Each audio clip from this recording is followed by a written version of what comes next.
अस्सलाम वालेकुम दोस्तों, ए बख्तू व्लॉग फैमिली यूट्यूब पर ये मेरे घर आया है। मेरा भतीजा है, बहुत अच्छा बंदा है। इनका वालद ते मैं सक्के भाई बने होया है, वो अल्लाह नू प्यारा हो गया है। तो ए मेरे घर है। अस्सलाम वालेकुम, की हाल है जी?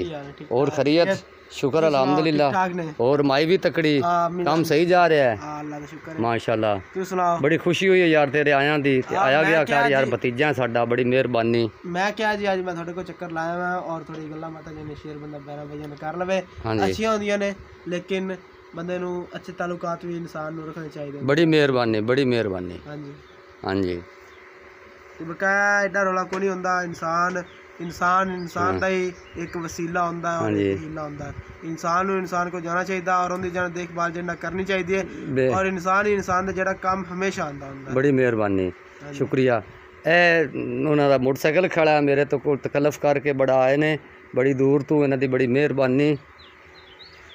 हाँ भाई, बच्चा तू की खाना ही प्यार वास्ते आया सिर्फ। अच्छा, बड़ा प्यारा है जानवर, छोटा बच्चा बड़ा प्यारा लगता है। मैं बैठा चट्टा लापता है। हाँ हाँ हाँ, जब करके ना रोना लापता है। गाय खड़ी है इनकी माँ, ये पहले इनका दिल नहीं लगता, कली जवाई, तो हुण जदों दी सूई है उदों दी माशाल्लाह हुण इत्थे घरे टिक गई।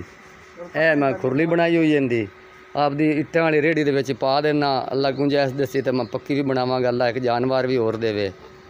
ते आ सामने बख्तू साहब मेरे भाई का घर है। अच्छा जी। ये आओ सामने साडे विच छोटी जी दीवार है, ए मेरा घर है। आप घर दी लोकेशन है? हाँ जी, जे इन्हां दा घर है और इन्हां दे घरे में जंदा है। हाँ, ए जेड़ा ना नलका लाया होया जे, पुराने व्यू हैं सारे मेरे, अजे मोटर को नहीं लवाई हुई। माड़े बंदे हैं यार, अल्लाह कदी देवेगा ना, तो माड़ियां दा अल्लाह रखा होंदा है। हाँ, अल्लाह देने वाला होंदा माड़ियां नूं।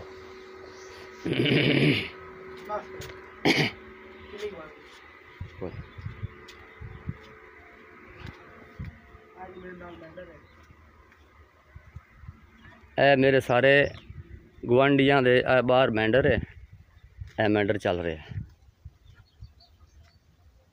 आ पानी चल रहा है मैंडर विच।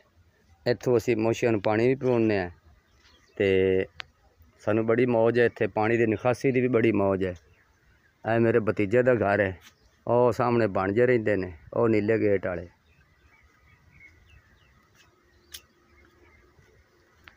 ए मैं छोटी जी पुल बनाई हुई, इत्थों लंघ के गुजारा करीदा है। मोटरसाइकिल आ जाता है, साइकिल आ जाता है, आप लंघ लुंघ जाने हैं। ए सारियां साइड दे उत्ते फसलां हैं साडे। ए कितना प्यारा व्यू है। मैंडर जा रहा है पानी वाला। ए बीबीपुर वाला प्राइमरी स्कूल सामने नज़र आ रहा है। हाँ जी, ए ओ सामने पिंड आ रहा नज़र। हाँ मेरे प्यारे भाईजान, ए मेरा गरीब खाना है, ए मेरा कमरा है।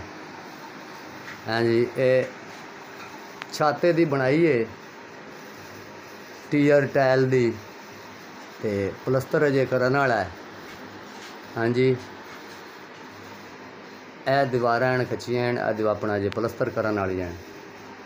एक कपड़े वाली मशीन है मेरे को, फ्रिज भी नहीं है, मोटर भी नहीं लगी। तुहानूं अगे विखाया कि बाहर नलका ही है। असीं गल्लां करने सच्चियां, ताकि फख्र करन वाला लोग जिहड़ा ना, वो अल्लाह नूं ना पसंद होंदा। जो आंदा मैं वो कक्खां दी कुली च रवे ते बाहर जाके आखे नहीं जी मेरे पिछे मुरब्बे हैं, मेरा ये वो है, बड़ा वड्डा बंदा बने। ए कुरान पाक पिया है रेल दे विच, बच्चे पढ़ते हैं मेरे माशाल्लाह। मैं भी सूरत यासीन पढ़ रहा, ते कहदे कुदे भी बच्चे पढ़ते हैं।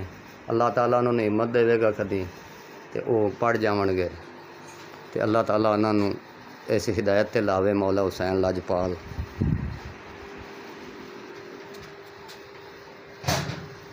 ए बाहरला फ्रंट है सारा,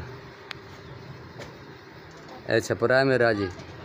ए बल्ब लगा है लटकिया थल्ले, ए साइकिल खड़ी है। ए सारा मेरे घर का माहौल है।